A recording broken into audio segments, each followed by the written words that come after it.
Hello and welcome to The Wizard and the Priestess. My name is Nuala and this is my co-host. Matt. Welcome to today's episode. Today we're going to be diving in to the topic that is... What are you talking like that for? I don't know, it just started Okay. coming. Sorry, I as you was were. just channeling. Is this a bad time for you? It's a great time, Matt. I'm so excited. Today we are diving deeply into the idea of Sabotage. Self-Sabotage. What's happened in the last minute? Did I miss out on something?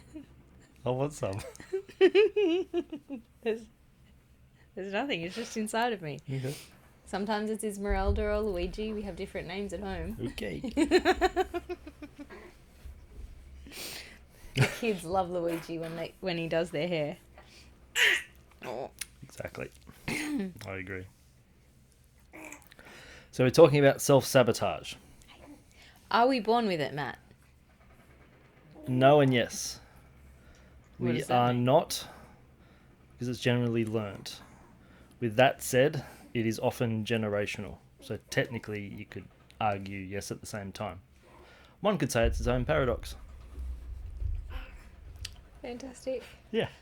Like life itself. It's often learnt. It's often from... At one point, our mother or father would have said, you don't deserve to be happy, to be rich, to be beautiful, healthy, whatever it is. And the younger you were when you went through that, the deeper it imprints into the psyche.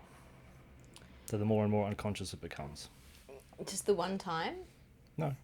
Like, it's like the pattern. Well, it's the pattern, but it can only happen one time. And it could have just impacted you that much, Yeah.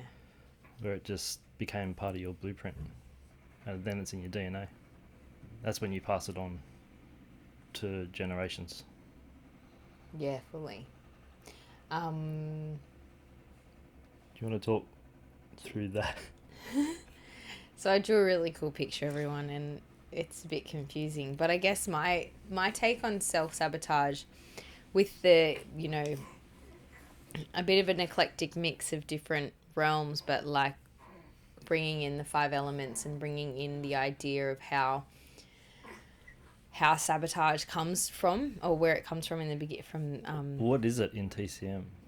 Well, it can be something specific, like as in self-sabotage could look like, like we would have discussed, it could be part of the wood element. It could be correlated to the gallbladder, which is the kind of our decision-making or our kind of... We could call the gallbladder is the PA to the liver being like the father figure, the promoter, the goer, the getting the chi flow, like getting everything going, setting those boundaries, maintaining them to the best of the ability.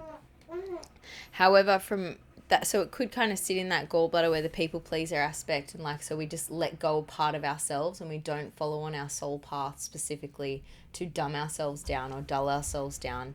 Yep. With whether we are aware of it or not.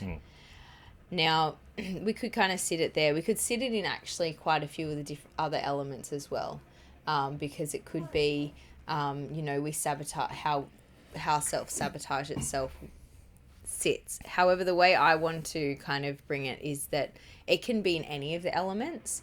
And the way that I was describing it before is that realistically, when we have this element of sabotage, it's this part of us or piece of us as a human that wants to be in control still.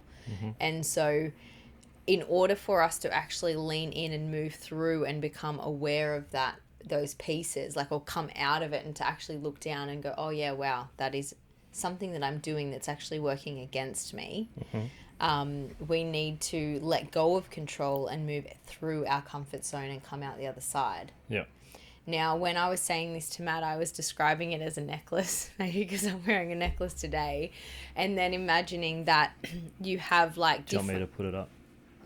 No, they don't need to see. But let's just say we have beads upon our necklace or different crystals upon our necklace, and each of those crystals stand for a piece of trauma or something that we've experienced in our lives. Yeah. And then every time we are reactivated in that, so for example, say we were unseen by our parents and then we're trying to show someone something and they're not seeing us, and that just triggers that response inside of us that makes us want to, say for example, we have an avoidant strategy and we choose to avoid. So that avoidance comes probably closely interlinked to something like just trying to think of, say, an element specifically. We could probably say that when we start to avoid things, it's probably a bit of a fire element, and it could be related to that avoidance of connection. So we avoid, we separate, we become completely like don't want to be with anyone, want to be alone, complete loner, and that's our way of that piece, that bead. That's our way of maintaining that bead on our necklace, and we will keep that for the rest of our lives. So that's our way of maintaining ourself. Yes. Yep.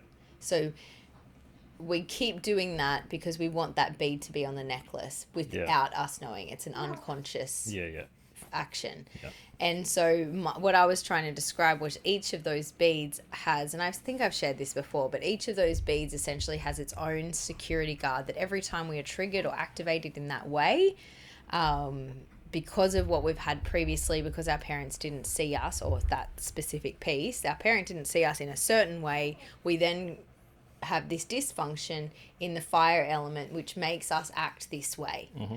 And then slowly then we start to sabotage anything that goes that way. So say, for example, we have an opportunity to do some collaborative work, but because we're afraid of not being seen, we won't even do the collaborative work, or we'll start doing the collaborative work and we'll find problems with it. Yeah, you just completely avoid it and go in and be like, no, I actually can only work on my own. It actually, like, working together doesn't work for me. And there was this huge, beautiful opportunity that, from my perspective, the universe was throwing at you, trying to get you to initiate and go deep into, and giving you this beautiful opportunity. But in your mind, you weren't ready, you weren't capable, and that is part of the self-sabotage act. It's like, and then if you're not actually aware that you're self-sabotaging, you'll keep doing it as a means to maintain that pearl on your neck, or that particular thing, because you like the way that necklace sits. You like the look of it from a more conscious level. And if you're not aware of what's going on well, you wouldn't know that you can change it anyway. Yeah, and you have no idea that you actually have the power to completely rewire. Hence, like you did mention before, like this, it may be passed on, but this is that whole thing about being the field breaker, or being the, the breaker of the necklace, or that's not really said, but like getting the new necklace. That's a really hard thing to do. That's called healing. But it is. That's called healing, and that's called, being the change maker that actually adjusts how we move forward, and so you don't continue to pass on the same necklace down generation. You go, you know what, we don't need that anymore. We can get something different. Yeah. Go to a different shop. Yeah, so I think, like, I could go more into what the different self-sabotage pieces are, but I think you could probably go into our five element series on, like, what the different emotions are in each and every one, and you could kind of nut out what pieces might be coming up for you and how you might be sabotaging yourself. So is there a different sabotage for water to wood to fire? Yeah, so you've got the yang and the yin of each of the elements, like we've spoken about previously. So if you've got, say, for example, the liver's an easy one. One sec. Let's just head to her, baby. So would you say the yin and the yang is that almost correlative to too much, too little?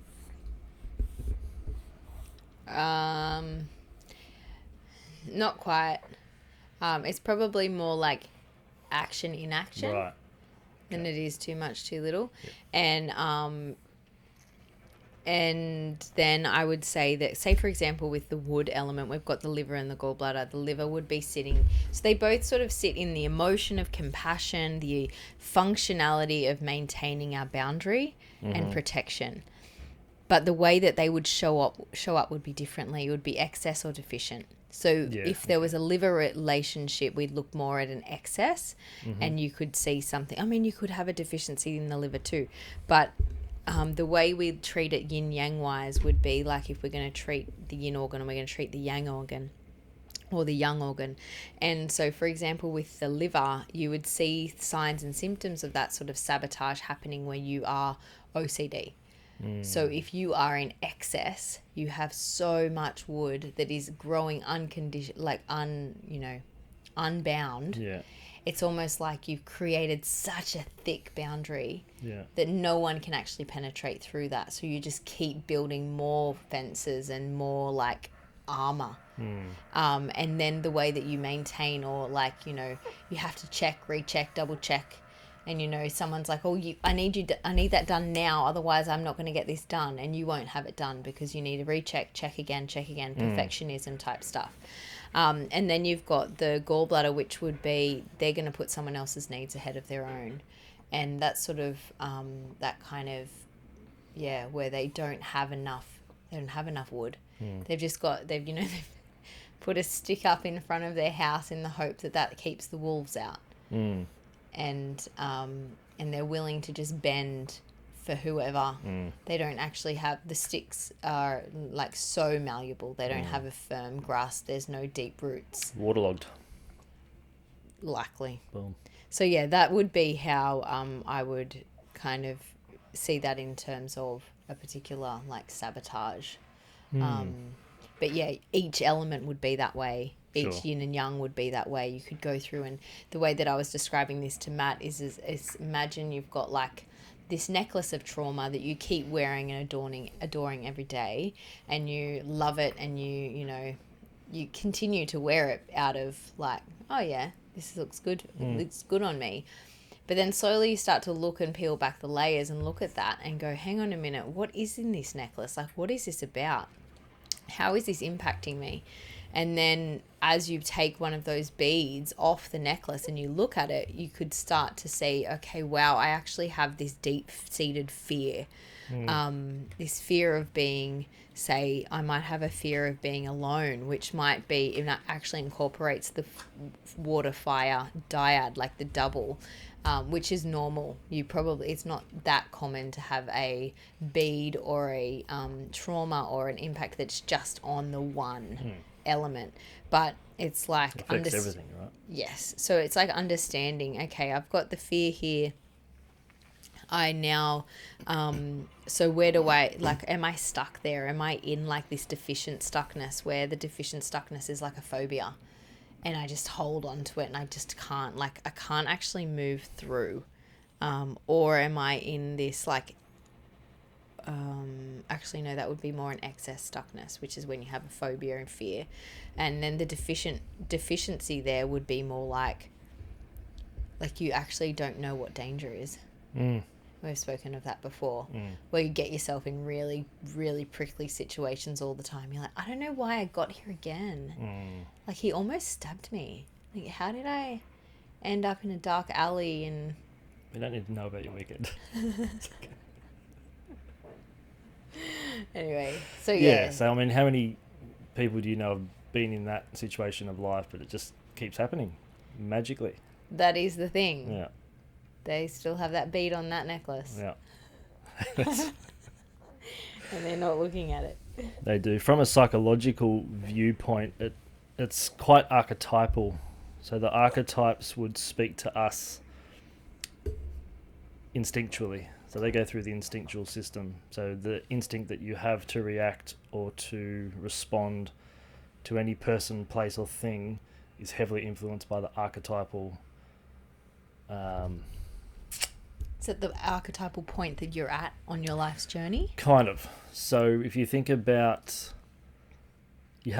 I'll go backwards. If you have an outcome, that's determined by a behavior. The behavior is essentially set up by a belief. belief is a thought we keep thinking. The mechanism, if you want to call it that, that drives the thought is the archetype. Okay, and could we see that as a trauma piece? No, So- not necessarily. Not necessarily, but each archetype chooses us as its own experience. So if we all come from a single point of consciousness, consciousness itself needs to get to know itself, because consciousness itself can't know itself without polarity. So the polarity it chooses is the archetype, but the archetype plays itself out through us. So then does that mean that we actually don't heal the generational trauma if there's the part of the soul that's like, I've chosen this archetype to live and play out We over come and here over to again? heal or learn how to heal. That particular archetype. Well, that archetype or that particular trauma, but that trauma might include the victim, it might include the saboteur, it might include the child. It's So not it could- just the one. It's never, well, I can't say it's never just the one, but it's often several. But think of all the stuff that you've healed and what archetypal dances were going on at that time. So if you think the first archetype is Imago Dei, which is image of deity, or what your beliefs about God or where we come from. That's the first archetype. From there, we go through the mother and father, or the yin and the yang, the Adam and the Eve, however you want to say that. And we all had a mother. We all had a father. So to the degree that those, if there's an issue, unresolved issue with mother or father, then how you view your father, you actually, that neurologically wires you to view males in this lifetime, that relationship. So to the degree you have unresolved issues there, that's going to be looking through the lens of how you view reality in relation to a male. Same with mum. So let's say you were told at some point, whether they were joking or not, because remember, by the age, until the age of 7, we're in the theta brainwave, so we're in a hypnotic, all but hypnotic state, so we're in full-on absorption mode. And you were told that you weren't going to be good enough, you don't deserve to be good enough, you're not pretty, you're going to be fat, whatever the thing was, you're going to wear that. And it's not like if someone told you that today, you just tell them to piss off. You're going to like wear it with every cell of your being. So the next time that comes up in a real life adult situation, that's the point in which you get triggered. So if you think of your chronological life, that keeps moving, but your psychological influences, that stops developing, that stops growing at the age of the first trauma, which usually happens before age 7 to 10, but let's go 5. So for example, when I lost my mum at 3.5, that set up a psychological polarity within me that for many years, unconsciously, if a woman came into my life, I would view that she's always just going to leave. So I had to go back and heal all that to sort that shit out. And you see them all out the front now. Lining up, ladies, lining up. We're having a real trouble, just like a side note on that, we're having big trouble with Wizard Wants a Wife because there's just... It's fine. It's too just many. been too many, and it's been a bit overwhelming. I haven't had the time and space, and neither has Matt. So we will be getting back to you, ladies. That's exactly what's happened.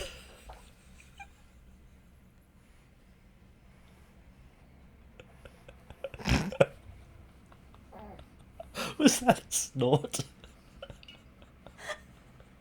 I was just trying to breathe.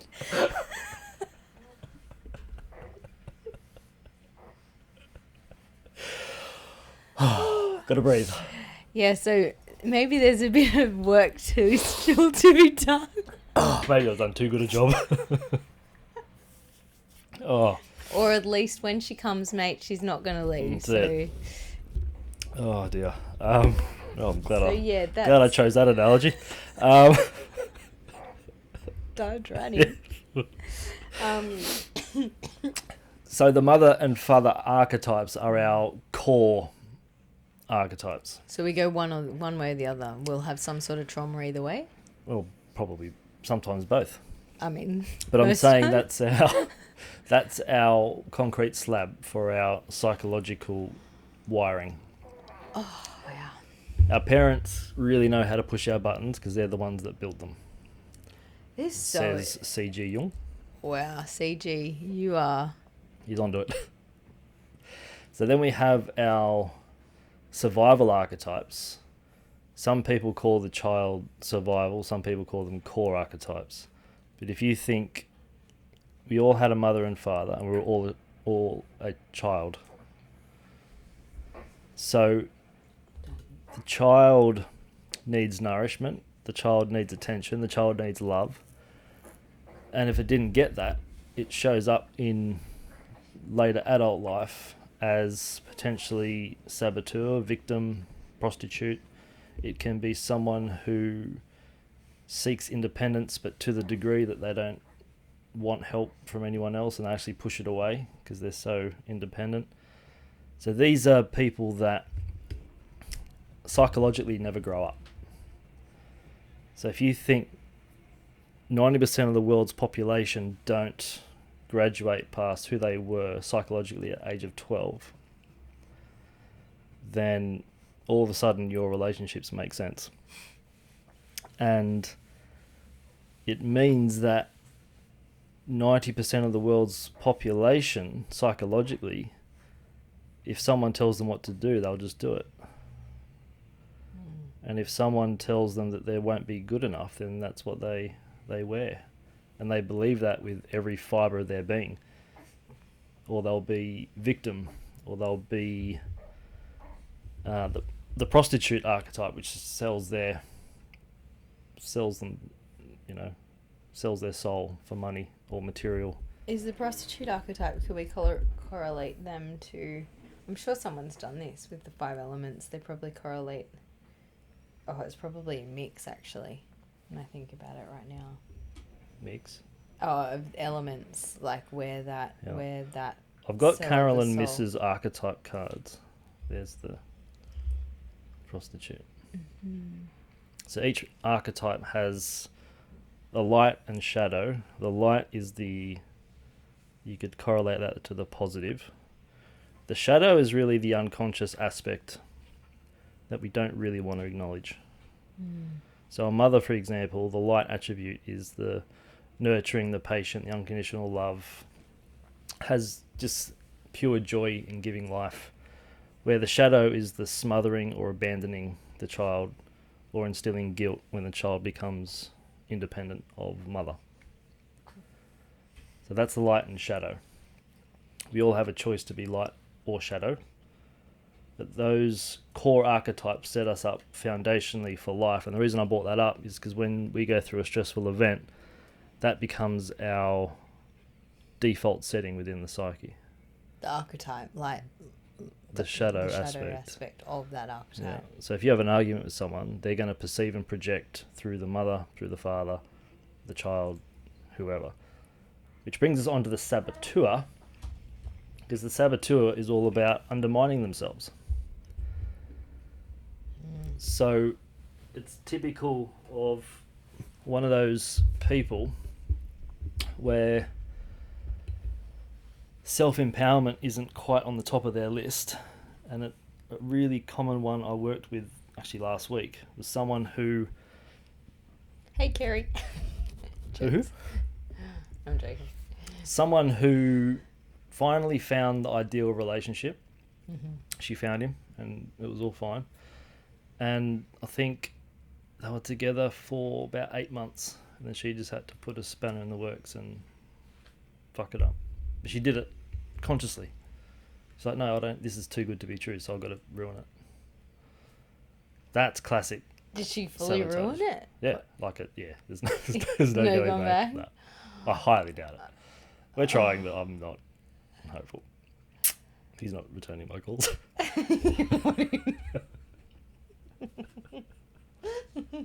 Sorry, Kerry. We tried. Sorry, whoever Gary is, yeah. So that's an example. Or if you're trying to lose weight and you're losing the weight, but then I'll just have a cookie, I'll just have that cake, and then it's another piece, and then it's another piece. These are classic. Yeah.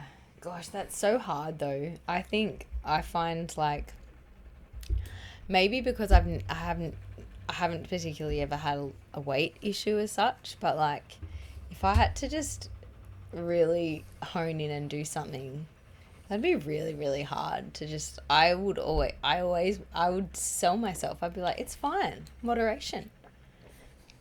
Like, there's moderation and there's moderation. There's a fun moderation, and then there's a moderation that, well, my desire to lose weight is stronger than my desire to have that piece of cake. Yeah, right. In this analogy. Do you reckon that? Okay. Sorry. Go on. No. I just wonder, like, with that one piece of cake, like, I often speak it as soul foods with my kids now. Like, I use the term soul food. They're absolutely good for the soul, and they really nourish the soul. So we just have them every now and then because the soul doesn't need a lot to eat because it's just vibrant. But quite a different context, isn't it? Yeah, potentially. But I just feel like, do you reckon that would be it? Like, unless you are so heavily focused, I mean, I'm sure that all the studies have been done to show that, yeah, if you don't have the calorie intake, maybe you will lose the weight. But I don't know. Part of me like wants to say that just have the cake. I roll. So,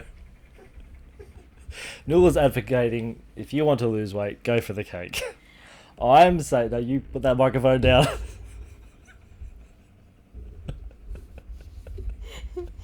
Aqua's looking at me like, yeah, he's right. Just the one piece of cake, one time. Did you want to go outside? I don't know. You tell me.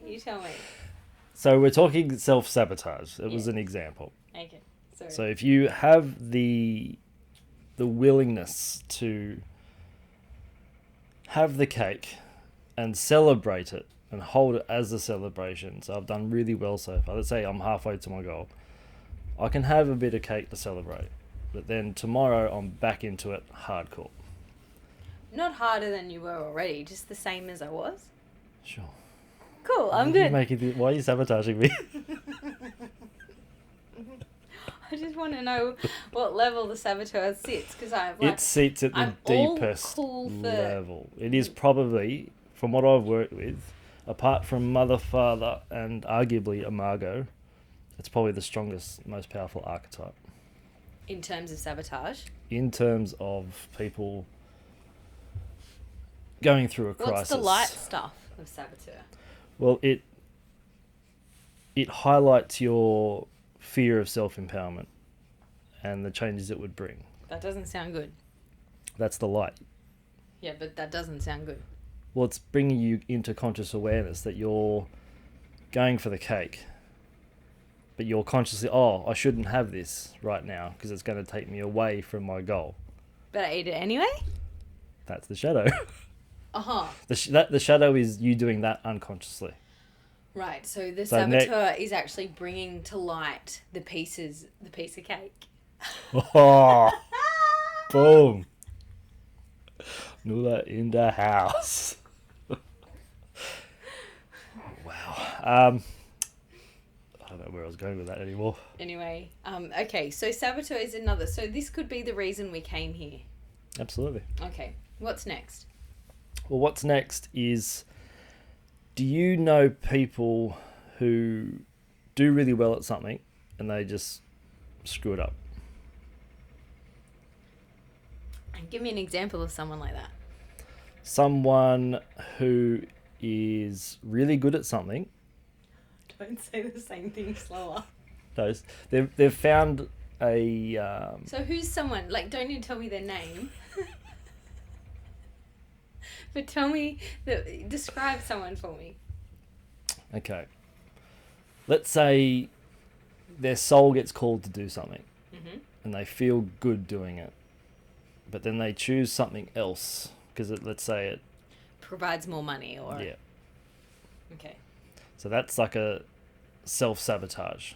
But that's also a prostitute archetype. You could almost say archetypal possession.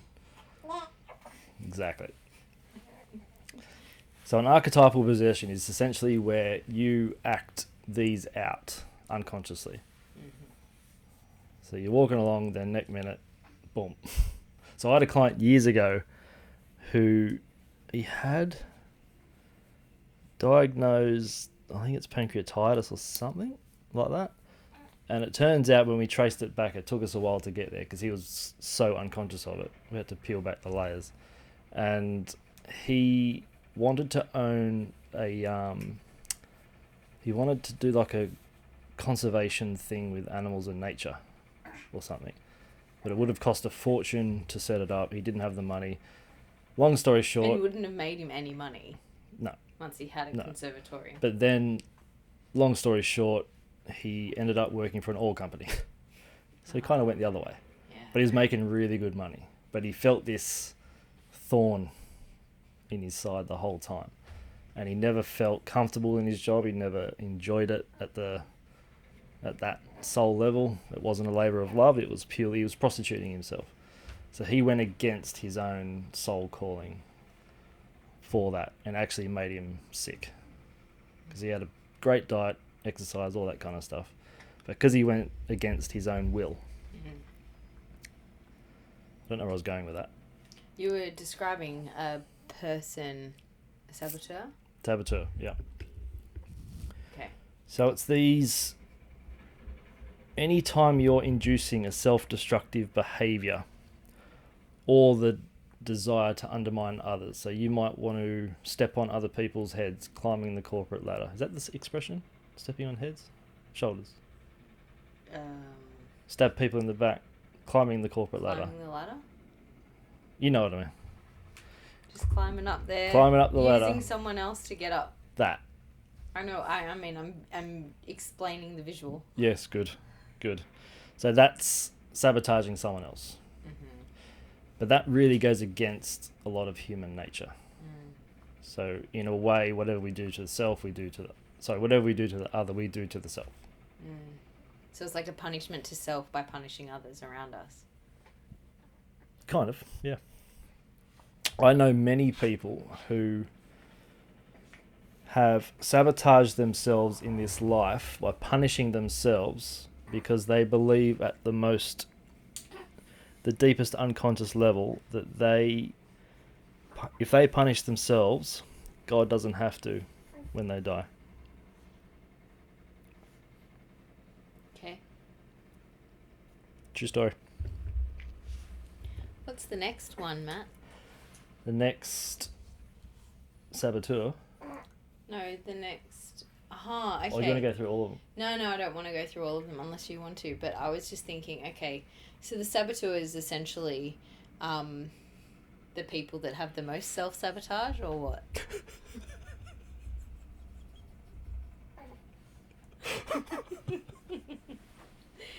Is this episode about them? The sabotage scale? Is that what we're talking? Maybe. Is the people with the sabotage the people with the most sabotage? The saboteur. Yeah, the saboteur archetype. Archetype. Yes. They're the person that we're doing this episode for, right? Yes. Yeah. That's what I'm saying. Cool. Thanks for clarifying. Does everyone have a little bit of the saboteur? We all have everything. We're all going to be tested. At some point, we all get tested in these survival archetypes, which are the child, the saboteur, the victim, and the prostitute. And we all get tested at some point in our lives. I'm just putting the cards out. Now, we all have issues to some degree with our parents. All good silence.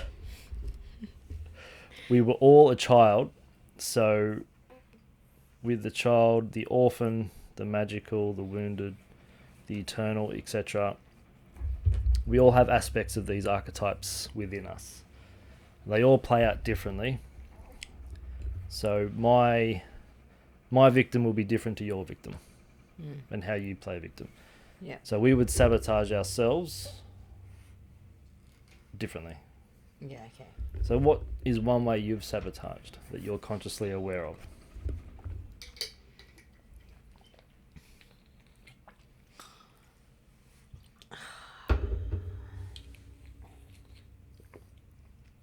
Besides being perfect in every other way. No. Blah, blah, blah. I'm sure there's many ways that I'm sabotaging myself. I just can't.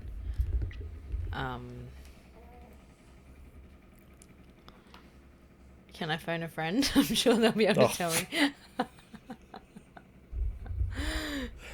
Tell us how you We'll have, get, so that I get can on the think phone. more.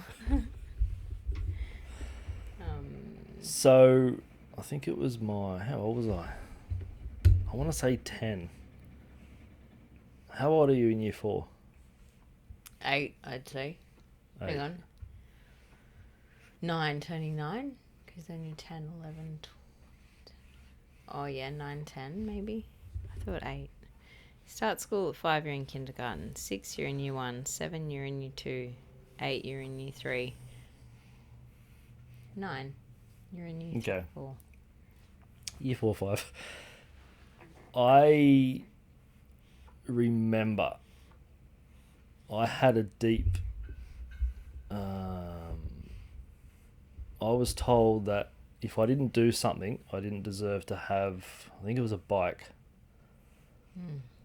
So one of my parents said, if you do this chore really well, we'll get you a bike. And I remember consciously fucking it up because I didn't think I deserved the bike. I would actually feel guilty getting the bike. Oh. I know. Yeah. So that's an example of how the saboteur can come say hi. Yeah, right. I feel like of all the terrible dark shadow attributes that I have played out, saboteur is not one that comes to mind easily. Yeah, I don't identify too much as a saboteur in later life. Yeah, right. But a lot of patients do have that. Yeah, because right. the concrete slab of the saboteur itself is low self-esteem. Yeah. You know what? And I think about that aspect, I can think of it in terms of, even just stepping in as, this, what we've kind of, for you personally, you probably really, you live and breathe wizardry, whether or not you like it or whether or not you think so. And for me personally, I have spent probably the recent 4 or 5 years really stepping into who I am, and in more even recent times, as much as the last year, I've really felt myself I actually feel like I like who I am as I am, how I'm practicing life, how I'm playing. It all feels really good. It feels like I'm really owning and loving that. But even in that, stepping into this space of the priestess, at times I can feel myself, second guessing that this is, and being like, oh yeah, I'm not actually good enough to be that, or I'm not actually in that space. So imposter syndrome. Yeah, in a sense, or somewhat pulling myself out of that and going, yeah, or not quite imposter syndrome, maybe potentially, right? I can't really articulate it very clearly, but it's almost like, I think everyone feels imposter syndrome at some point, doing something. Yeah, and I think mine was probably more that I would see, there was clinicians that had quarter the amount of experience that I had, and I was like, what? How did you guys have enough confidence to just dive into that and just go? It's like PTs. It's either the personal trainer that knows a lot and is really good at what they do, but they can't sell themselves. Yeah. Or the guy or the girl, the PT, that doesn't know that much, and they go to YouTube University and they're really good at selling themselves. Yeah. And they Nail it. yeah. Yeah. There's something in that, I think, the saboteur aspect. I mean, there might be just more the victim, or probably more a victim aspect, I would say, that I'd sit more in, like, oh, poor me, I've done all this work and I'm not getting out of what... Yeah. I mean, they all hold hands, right? Yeah. It's all part of the same pyramid. Yeah. Okay, so more into this self-sabotage, like, where can we go from here now that we kind of understand that we're all wearing this necklace of beads of trauma and somewhat sabotaging ourselves? Or the way that I was leaning more into was the patterns in general. Like, if we have picked up some form of trauma gem, as I'm going to call it today, and we're wearing that, adorning that on our necklace, how do we go about, like, moving that through? Like, how do we go about getting that off the necklace, or, like, clearing that from our our consciousness, or our, you know, changing that vibrations and that frequency so that we no longer have that coil or that trauma within us? What do we do? Hear me out. Magic. What? I was waiting for that. The real definition of magic is using the unconscious consciously. Okay. So the first thing we have to do is become aware of what we're doing. Even if we don't stop the behavior, the self-sabotaging behavior, the real trick is to catch yourself doing it. So if you're going for the cake, be it literal or metaphorical, Love cake. then even if you keep eating the cake, I tell patients to just say out loud, I'm about to eat the cake. And then eventually I'm about to go, this is going to take me further away from my goal. Mm-hmm. You're making the unconscious conscious. Because a lot of people will eat the cake and then next minute it's gone and they don't remember eating the cake. Yeah. What? A lot of people. Perfectly I timed. can't believe it. Magic. Spilt a drink. She's in shock. She's in shock. What do you mean they didn't know they ate the cake? They just ate the cake. The cake was there. The cake is gone. I now have chocolate on my lip. How did you not know? There's so many directions that my brain just took me. Wow. Let's bring it back. Keep Reel on it track. back Keep in. on track. Okay, so where's the cake? Okay. It's eaten. Hey? It's been eaten. The cake's been eaten. You can still keep eating the cake as long as you're consciously aware that you're moving eating further the away cake. from your goal. Yes. If your goal was and then to you lose say, I'm eating the cake, and that's taking me further away from my goal. At some point, that mental muscle gets flicked. Oh, I'm going away from my goal. Now I'm consciously going away from my goal. I might just put the cake down or have less cake. Nuala loves cake, apparently, so we have to have less of it now. Disappointing. So... Okay. Okay, so that's our first step, is verbalizing our our unconsciousness. Oh, but no, well, first of all, we have to become aware that the cake didn't just magically disappear. It's not. We ate it. Mm-hmm. And then once we're aware that we are going to do that potentially again... Well, then you want to get to a space where you can sit with it, not the cake. The idea of the cake. And get to that point of, what is it about this that I cannot maintain myself? And it's even... I'd arguably say it's not worse. Could be worse. It's more interesting in a group dynamic. Have you ever noticed in a group of people that there's this unspoken rule that it's okay to pick a member of the tribe up, but a member of the tribe cannot elevate themselves beyond the level of the tribe itself? The tribe doesn't like someone moving faster than someone else, with everyone else within the tribe, unless the tribe's going with them. So like someone being cocky. Could be, yeah. What's another example? Well, if you're in a group of people and everyone wants to eat cake. I had a feeling, you know what? I had a feeling that the cake would be a bad analogy. And nothing else came to me, so I went with it. I backed myself. I'm just imagining the tribe and the cake. I kind of want cake now. But what's the thing? I don't want to talk about it anymore. Aqua's very annoyed. Okay. Oh. Okay, so we're in a group of... Generally in a group of people. Right. Yeah. Now your group probably wouldn't resonate with this We might. that much, maybe. But generally speaking, a group of people, right? X amount of people. Okay, 10 people. Yeah. So I know you like your details. That group of friends or co-workers or colleagues, whatever it is, they will happily pick someone up. If someone's dropped, not literally dropped. Oh, okay. So we're going to help them. They're happy to help, but when that person All of a sudden gets faster, more evolved, whatever you want to call it, the group as a collective don't usually like that. Mm-hmm. That's what I'm trying to say. Oh, I thought you were trying to say. What? Should I even try this? Let's go on. I thought you were trying to say, like, if there's someone... Imagine if we had a radio show. It would go. I thought you were trying to say that if there was someone with a cake...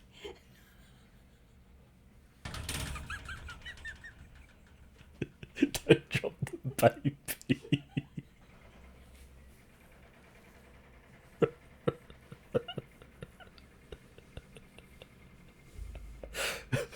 Come back to the mic. It's okay. Not someone with a cake. Forget the cake. No, I thought you were going to say I should never have brought up the cake. I apologise. Do you know what I thought you were going to say? That the tribe doesn't like when... Oh. The tribe doesn't like when someone is like, Crummy. We're going to need some help, Paris. No, it's sabotaging. No, I was thinking that you were going to say something along the lines of when a group of people are together and there's like someone who is trying not to eat cake. like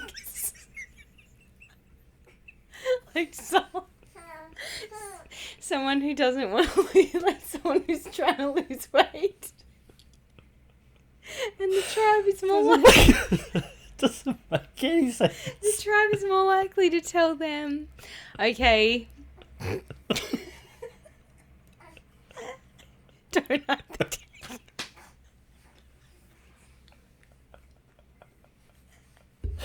And I'm like, are they? Are they more likely? I think that'd be more awkward to tell someone who's trying to lose weight. Might be a little bit, they're obviously trying to lose weight. And you're like, nope, not you. The whole group clicked. It's like, no cake for you. No.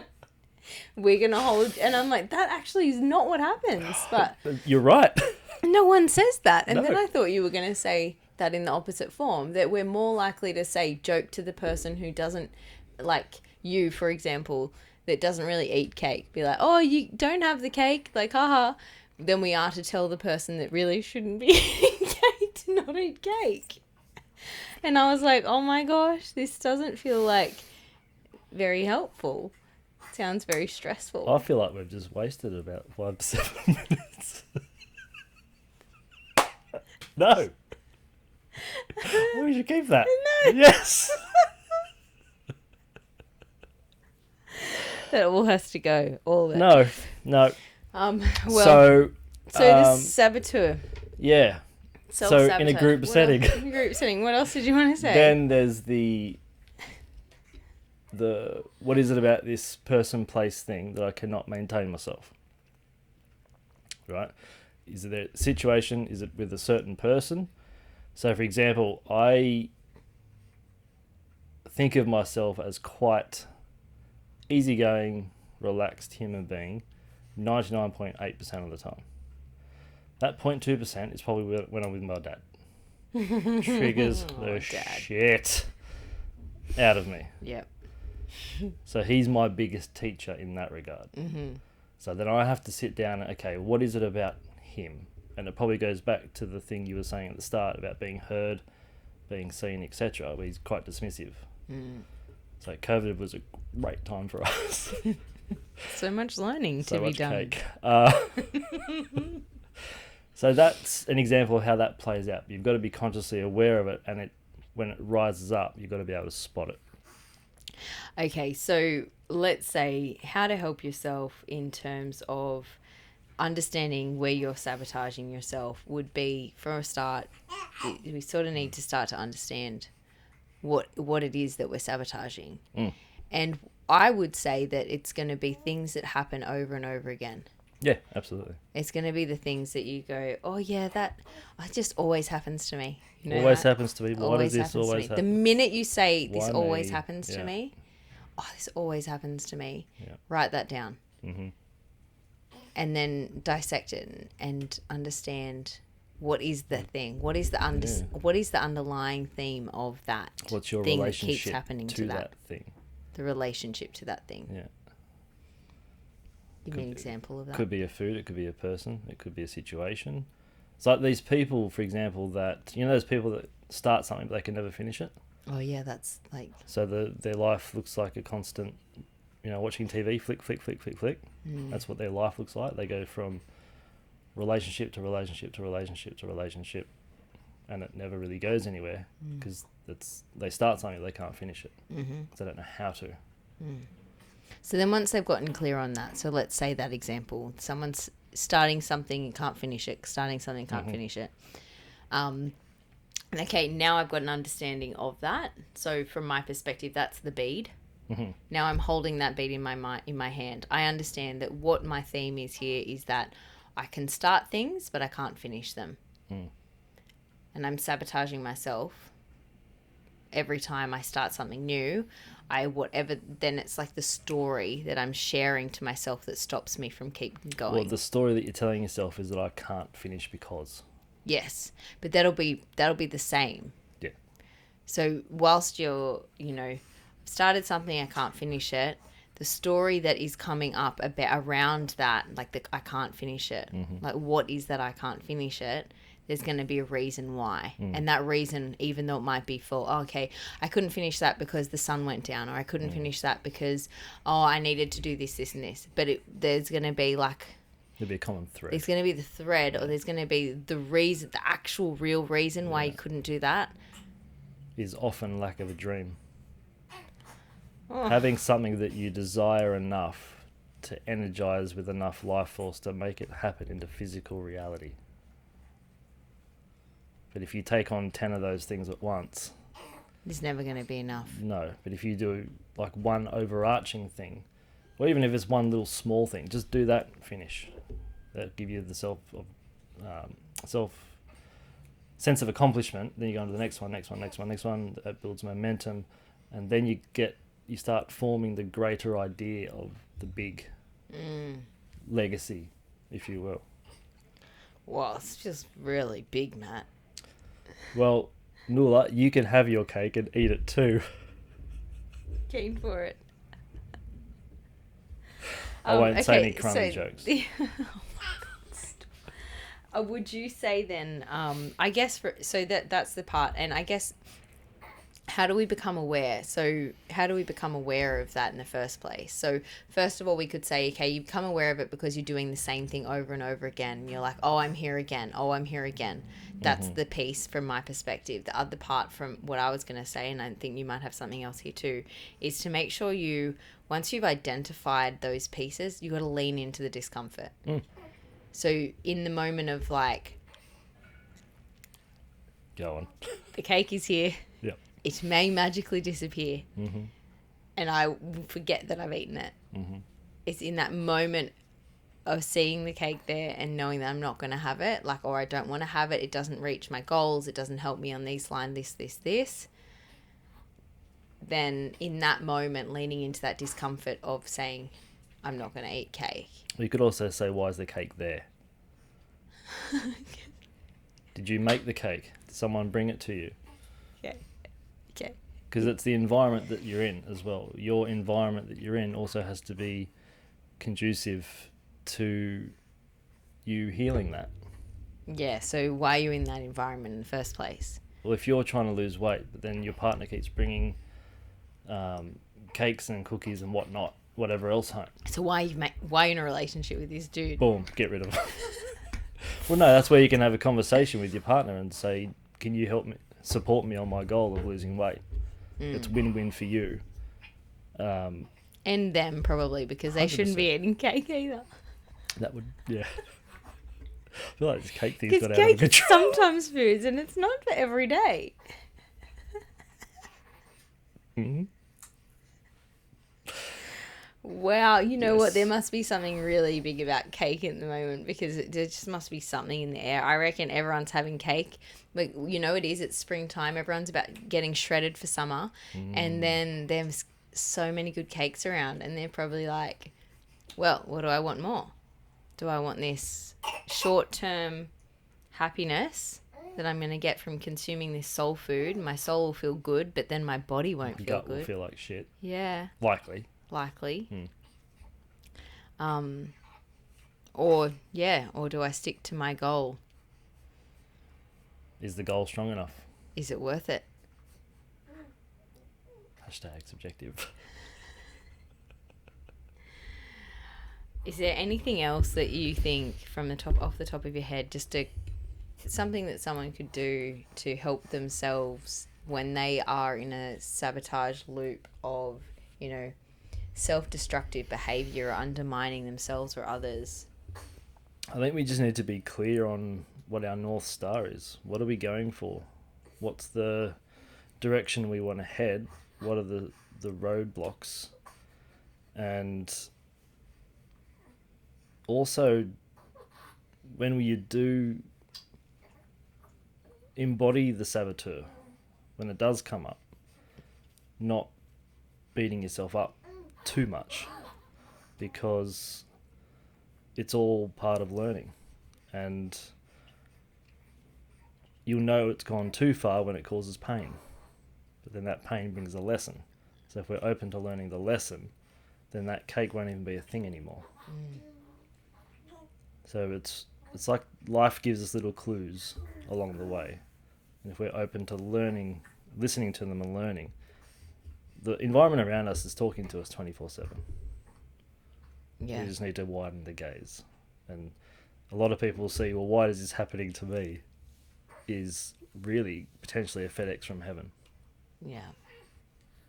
Trying to veer you or get you to learn the lesson that you're here to learn. Big stuff. Boom. I hope you enjoyed it, guys. I hope you like cake. Bye. Peace.